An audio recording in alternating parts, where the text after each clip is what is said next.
Hello, thank you for tuning in to the Katie Sassine Show. As always, I'm your host, Katie Sassine, addressing the indoctrination of the nation.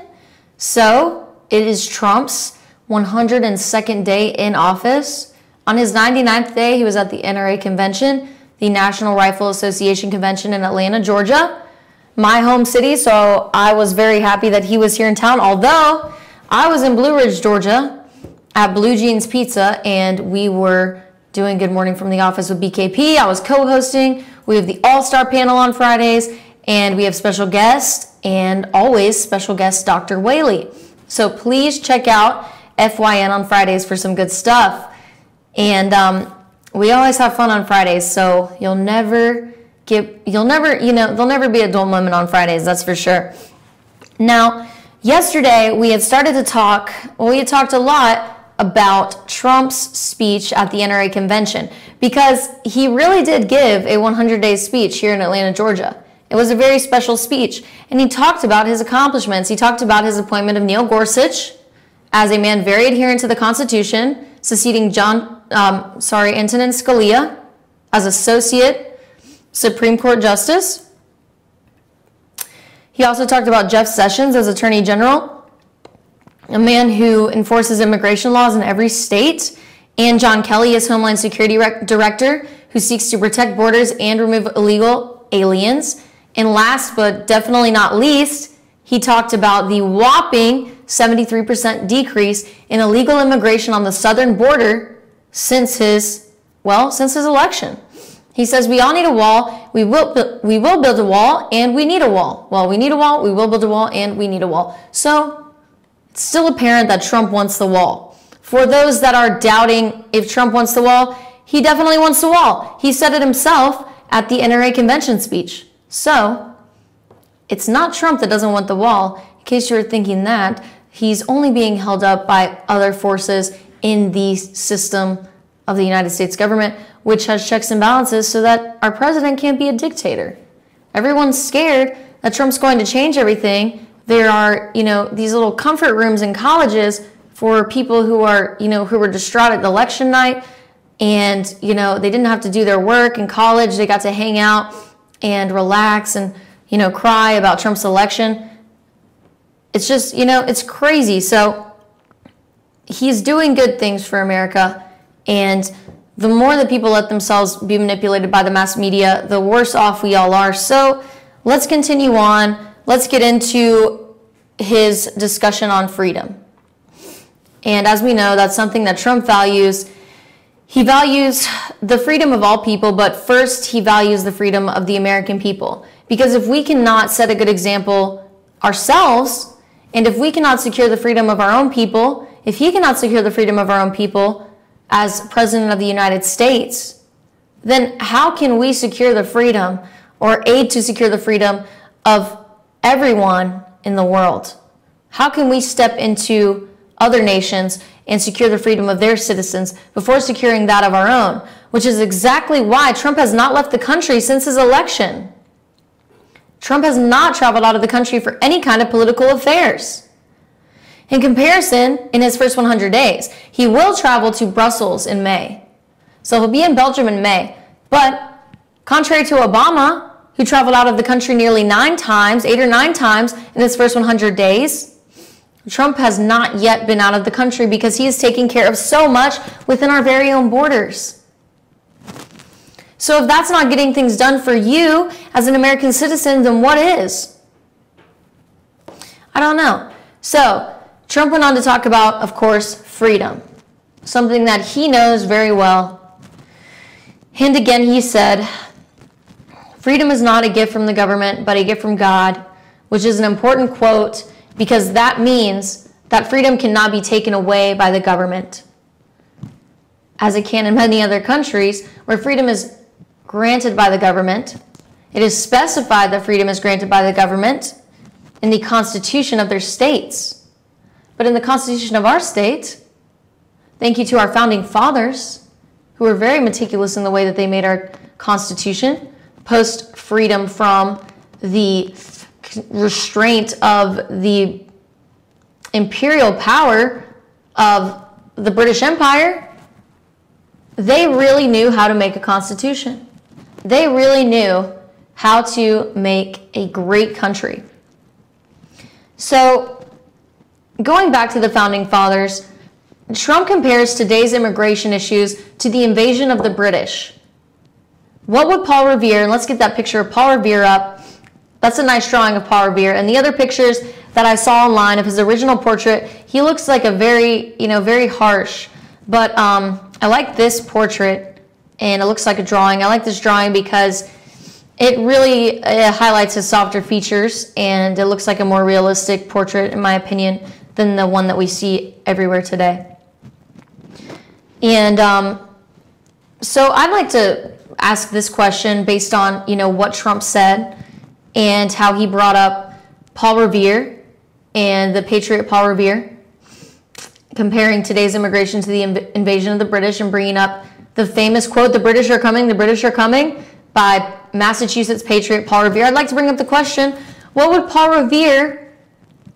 this man think of Massachusetts today? As a patriot for the United States, what would he think of the entirely liberal state of Massachusetts? Every single district in Massachusetts right now is blue. According to the presidential election, every single district voted blue. Now, that's very interesting considering that the Liberal Party is not the patriotic party.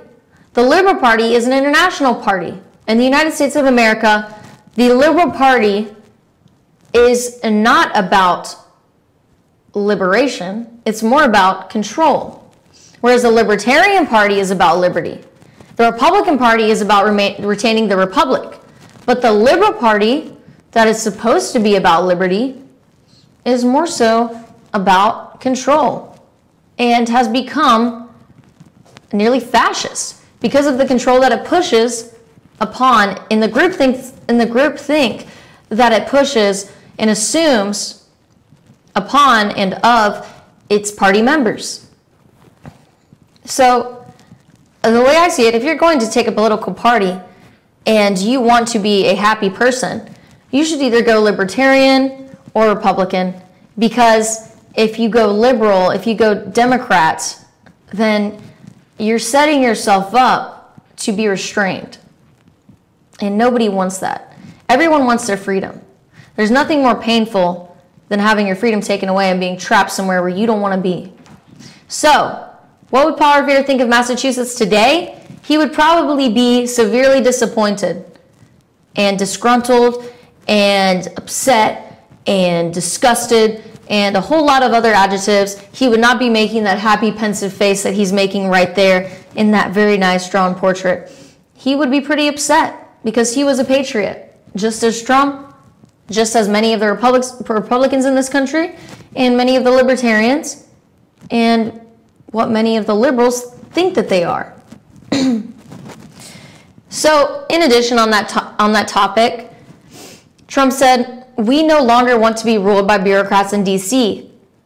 Just like we did not want to be ruled 3 centuries ago by bureaucrats in the British Empire, today we do not want to be ruled by bureaucrats in D.C.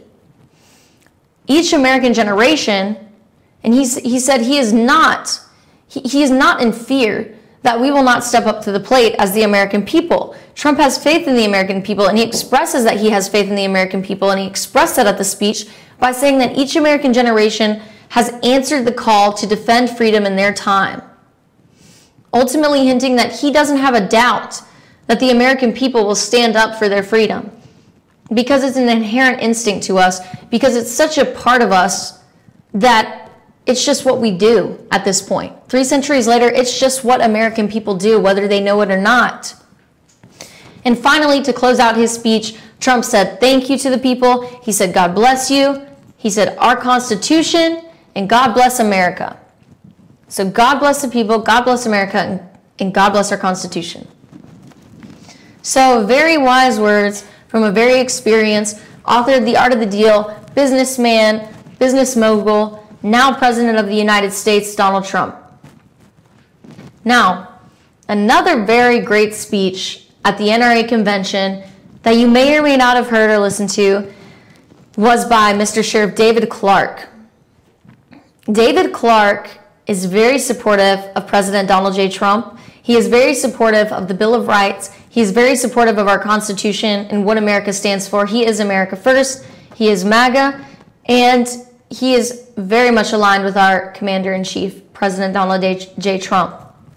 And I thoroughly enjoyed his speech. You can YouTube everyone's speech. There's also a speech by Ted Cruz, many other notable figures at the NRA convention that took place on Friday, the 28th of April. Sheriff David Clarke said, "Man, oh man, were we able to dodge a bullet last November." He began with that quote in his speech, of course, addressing the fact that the Republicans were able, and the American people actually, I should say, were able to get President Donald J. Trump nominated. And, well, not nominated, but elected as the President of the United States. He went on to say that Trump paused a dangerous socialist left movement in the United States. So I can agree with this guy is saying. I can agree with what Sheriff David Clarke is saying. I am on the same wavelength as Mr. Sheriff David Clarke. And what I like about the speech is that as a sheriff and not as the president and commander-in-chief, he can be a little bit more candid and he can be a little bit more harsh because of his role in society. He is able to put on that kind of character. And his speech was very upfront, and it was very assertive, and it was very powerful. Trump paused the dangerous socialist left movement in the United States that we know is being pushed through by sitting President Barack Hussein Obama, his wife Michelle Obama, their colleagues of the Organizing for Action movement, OFA. You can go to their website and check out what they're up to. And I say up to selectively because they are up to something. And the left movement that was going to be pushed forth by Hillary Clinton, who we all know is in close association with Obama. They're both connected to and puppeteered by Mr. George Soros, big business mogul of Soros Hedge Fund in New York, New York, and also of Open Society Foundations that supports open borders, just like Mr. John Ossoff, just like President Barack H. Obama, just like Hillary Rodham Clinton. Remember, open borders is a dangerous socialist left movement that seeks to dissolve culture and seeks to assert control by taking away people's cultural identity and establishing a new cultural system that would ultimately assert ultimate control over every single individual. It's absolutely crazy. Check it out for yourself. Anyway, we've got to take a quick break on the Katie Sassine Show, but please stay tuned in. We will get right back to what Sheriff David Clarke had to say and talk about the National Reciprocity Bill, the Constitutional Carry Reciprocity Act, H.R. 38, and what that means for the American people. Now stay tuned in. We'll be right back with you. Ace is your helpful place for paint and home goods, tools, outdoor living, and lawn equipment. But did you know Ace Hardware of Blue Ridge is a little bit more? We have hunting rifles and accessories for your next hunting trip. We have Amish furniture imported directly from Ohio. And we have Ace Custom Woodworks for all your custom wood project needs, from cabinets to artwork. Ace Hardware of Blue Ridge, we have your new house in stock. At Days Chevrolet in Jasper, we make everything better. It all starts with a huge new Chevy selection. Then we heap on the discounts to make sure your Chevy price is the lowest you'll find anywhere. And if you like great customer service, you'll love it at Days. Bigger selection, lower prices, easy financing, and great customer service. Your better day is just ahead at Days Chevrolet in Jasper, where new Chevys cost less. Better days ahead, Days Chevrolet. Find new roads. North Georgia Diamond is your source for diamonds. Come on in to view the area's largest selection of fine jewelry at North Georgia Diamond. All repairs and designs are done on site by our jewelers. And North Georgia Diamond has the lowest prices on loose diamonds. You can also sell your gold, silver, and coins at North Georgia Diamond between Walmart and Lowe's in East Ellijay. Locally owned by Bill and Allison Craig, North Georgia Diamond is your source for diamonds in North Georgia. Hi, I'm Rhonda the Mattress Lady, and this is my husband Gary, owners of Mattress Overstocked in Ellijay next to Walmart. And we want to earn your business. From the time you walk in our door to the time we deliver your new mattress to your door, you will see the difference. Our selection and prices are the best in North Georgia, and customer service is our top priority. So y'all come on in and let us help you find the right mattress at the right price. That's Mattress Overstocked in LJ next to Walmart.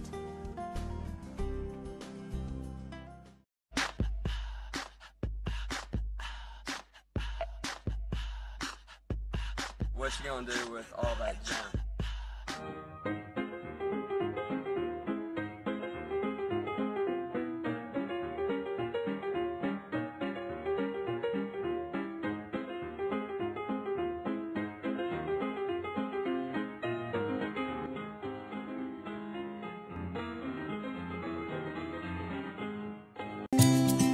Spring is one of the best times of year to visit the North Georgia mountains. Not only do we celebrate fall apples in Gilmer County, we celebrate the blossoms of spring. The Georgia Apple Blossom Festival brings one exciting weekend to East Ellijay, Georgia. This free, pet-friendly event has over 50 hand-selected regional vendors offering food, art, crafts, kids' activities, and more. For more information, visit GeorgiaAppleBlossomFestival.com.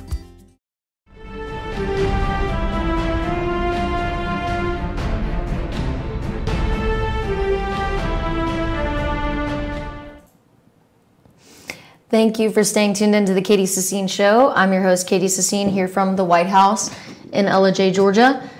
And if you're just tuning in with us, and you might be wondering, who is that man above Katie Sassine's right shoulder? This is Sheriff David Clarke, and he spoke at the NRA convention and gave some very choice words that were very assertive and very powerful in support of POTUS, Donald J. Trump, and in support of America and the Constitution. We had said previously, before we took a break, that he noted that we dodged a bullet last November when Trump won the election. Trump paused a dangerous socialist left movement. And further, he went on to say that Obama had the left's fascist movement in overdrive. He said we won a huge battle in November, but we did not win the war. The war is not yet over. The liberals are still working. And I don't want to put the liberals in one group. I should say the corrupt liberals are still working. So corrupt liberals are still working to keep this left fascist movement going. Disguised as the name liberalism, fascism is taking place in the corrupt areas of the Liberal Party. Sheriff David Clarke went on to say, we won a huge battle in November. We did not win a war, of course, because it is still going on. He also referred to the left as rat bastards, which was notable. And he said there will be no surrender by the left because liberty, and this was great, he said because liberty comes from fighting the forces of those that wish to enslave us again. So this is something like there has to be evil to be good. And if there wasn't evil, then how do we know what good was? So here he is associating the corrupt left that is supporting a fascist movement. He's associating them as the evil side. And of course, the America First Republicans or libertarians, or those that support President Donald J. Trump, as the good side. I have to agree with this, as this is aligned with my beliefs as well. I believe in freedom, I believe in culture, and I believe in nationalism. So, very interesting way to put it, that you need evil to know what good is. Just like you need, they say, what if people could be immortal? As we've talked about immortality on the Katie Sassine Show, and we've talked about the 2045 initiative that seeks for immortality for all humanity, and I guess thus a stop to procreation. I mean, we wouldn't know what life was without death. So this is kind of the same concept. We would not know good without evil. So a very insightful kind of philosophical thing for Sheriff David Clarke to say. He also said the left has Fox News Channel in their crosshairs. Not only do they have CNN and CBS, et cetera, in the palm of their hand, but now they've also got Fox Channel in their crosshairs, so keep your eyes and ears open for that. He went on to say they have not been able to disarm the people at the NRA convention, of course, we must address the second right that we have in our Bill of Rights, the right to bear arms. The left has not been able to disarm the people, and we won't let them. So he went on to discuss a very important act that needs to be passed by Congress, and the people have waited too long for it. It's the National Reciprocity Bill, the Constitutional Carry Reciprocity Act. We looked it up on congress.gov to pull up the full bill for you, and let's check it out. So, H.R. 38 was introduced in the House on January 3rd of 2017, also known as the Concealed Carry Reciprocity Act of 2017. This bill amends the Federal Criminal Code to allow a qualified individual to carry a concealed handgun into or possess a concealed handgun in another state that allows individuals to carry concealed firearms. Before I go on to the next clause, Sheriff David Clarke said that it's ridiculous how someone can be able to carry arms in his state and then go to another state that is putting forth new regulations that punish people for possessing their concealed handgun in the other state. And then the second clause says, a qualified individual must, 1, be eligible to possess, transport, or receive a firearm under federal law.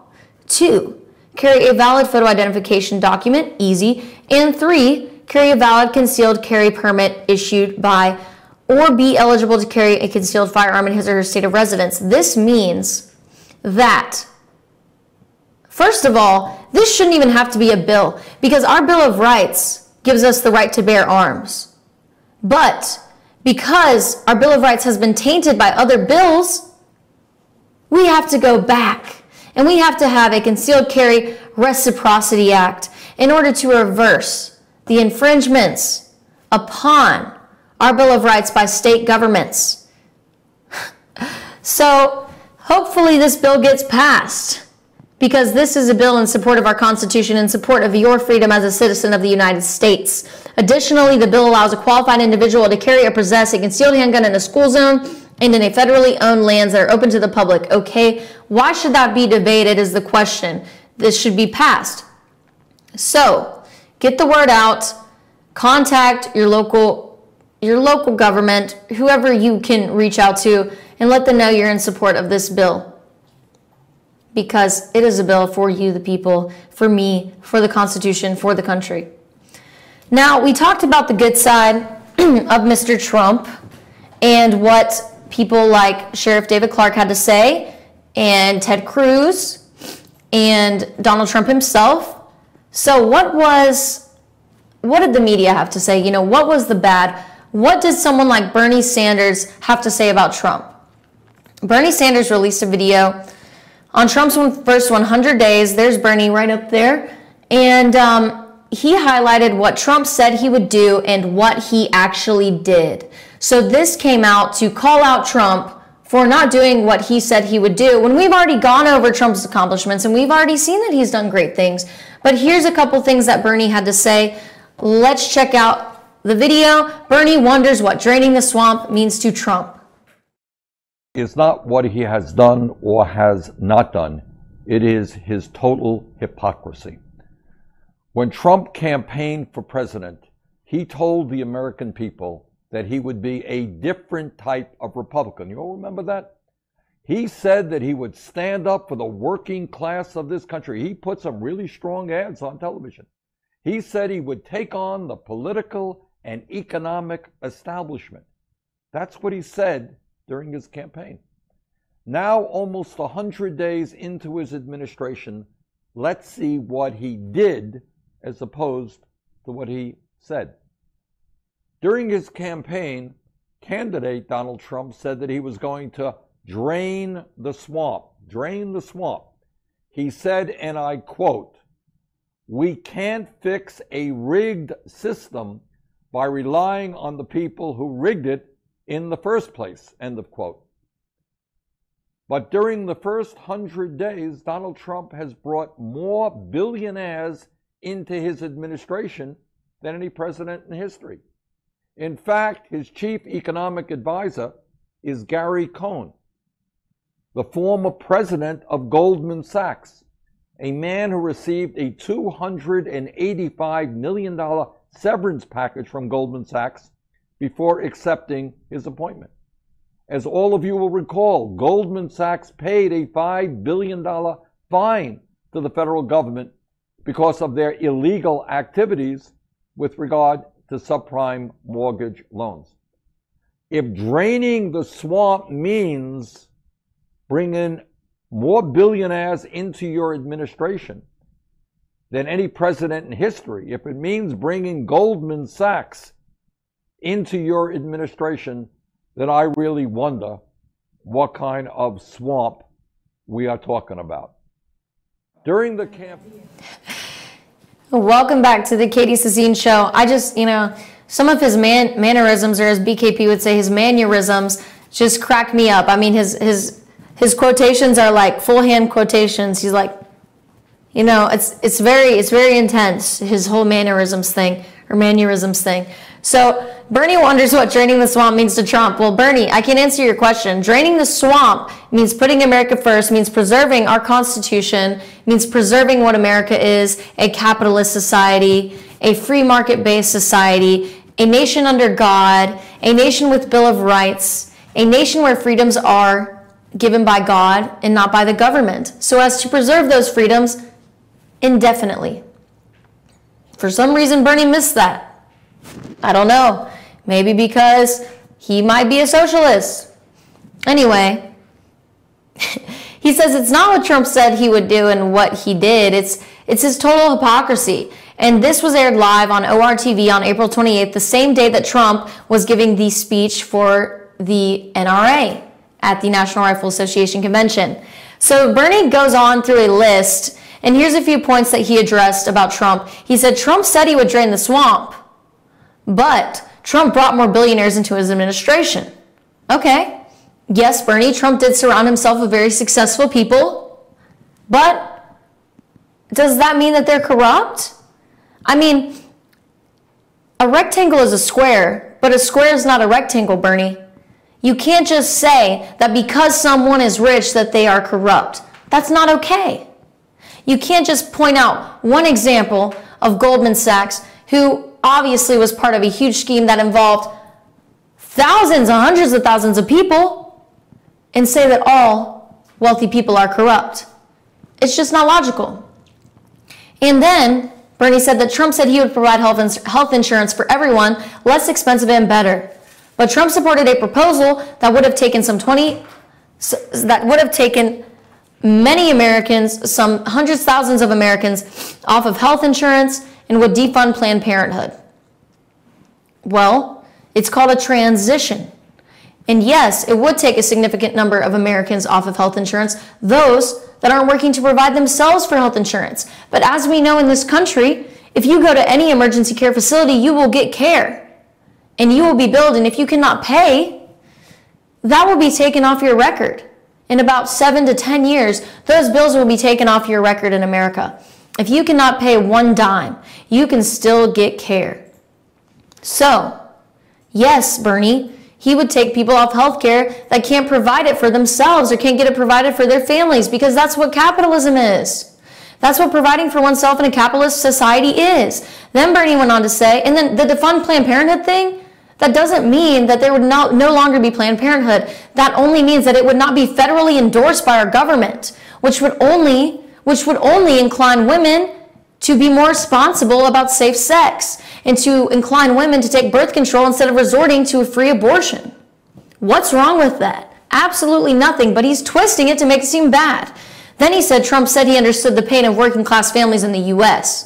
And Bernie says Trump supported a budget that would force 200,000 families out of their homes. Trump is not making it easier for kids to go to college. And Trump has proposed many cuts that hurts working families. That's because Bernie Sanders believes in free university education, which is a bad system, which is a system that would essentially devolve the education of this country. We want to privatize our education more. That's the movement that we're looking toward.